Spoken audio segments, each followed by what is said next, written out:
ముఖ్యమంత్రి గారు మీ గుండె మీద చేసుకొని చెప్పండి, రంగారెడ్డి జిల్లాలో ఎన్ని వేల ఎకరాలు మీరు తీసుకున్నారు? ఇప్పుడు రంగారెడ్డి జిల్లా అంటున్నా, అందుకని రంగారెడ్డి జిల్లాలో ఎన్ని వేల ఎకరాలు మీరు ఇప్పటికీ అక్వైర్ చేస్తూ ఉన్నారు? గుట్టు చప్పుడు కాకుండా హెచ్ఎండి అంటారు, ఇంకోటి అంటారు, ఏదో ఒక రకంగా రైతులను భయపెట్టిస్తున్నారు. మీకు రైట్ లేదంటున్నారు, లాగేసుకుంటున్నారు.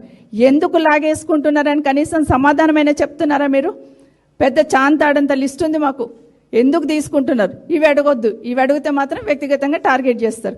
అసెంబ్లీలో మాట్లాడితే మైక్ కట్ చేస్తారు, మాట్లాడడానికి అవకాశం ఇవ్వరు. ఇదంతా జరుగుతుంది.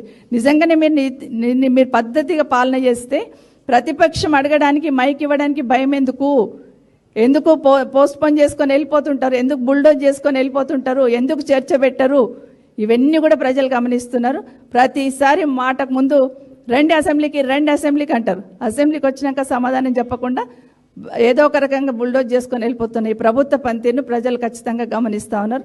నిజంగా మీరు ఏ తప్పు చేయకపోతే ఎందుకు హౌస్ కమిటీ వేయలేదు? హౌస్ కమిటీ వేయాల్సిందని ఈ ప్రభుత్వాన్ని డిమాండ్ చేస్తారు.